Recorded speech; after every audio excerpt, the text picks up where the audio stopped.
Dead Rising is one of my favorite video games of all time. I still remember the day that I bought it, going home, realizing I couldn't read the text on our CRT television, and then getting my friend Josh to come over so that he could sit by the TV and read to me what we were supposed to be doing when the photographer is jumping around in the main plaza. We've talked a lot about remakes on this channel recently, both with Silent Hill 2 and Metal Gear Solid 3, and I've gone on the record a lot in saying that I'm really conflicted with how Capcom does things.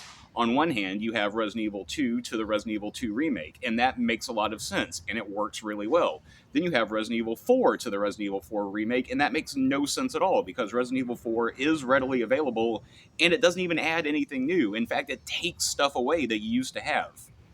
Capcom does not do this with Dead Rising, and I'm so happy that they just add stuff and they barely take anything away. The only thing that's missing is now you don't get like an erotic bonus when you take upskirt photos of zombie women, which, that's fair. I get it. Other than that, everything that I loved in the original Dead Rising is here, and it looks great, and it sounds great, and it's just beautiful. It's a beautiful game. Just running around, like, right here when the sunset's coming in through Willamette Park, like, it's just, it's amazing. I love it so much. There's an art to making those early PC, PS2, and Xbox 360 environments look the way that you remember them, because you don't want to drastically change everything too much unless you're going for an all-out remake like Silent Hill 2, and you don't want to change too little or too wrong and then end up like the Grand Theft Auto Definitive Editions. Dead Rising sits somewhere between like the non-Zen portions of Half-Life Black Mesa and the like super loyal Metal Gear Solid Delta, with level design and structure remaining pretty much exactly the same, but a number of quality of life improvements and just like gorgeous environments.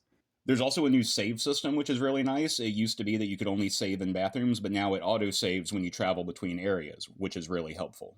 And it's so like true to the original game that you can literally take your Brady Game strategy guide from 2006 and still get the best ending and unlock.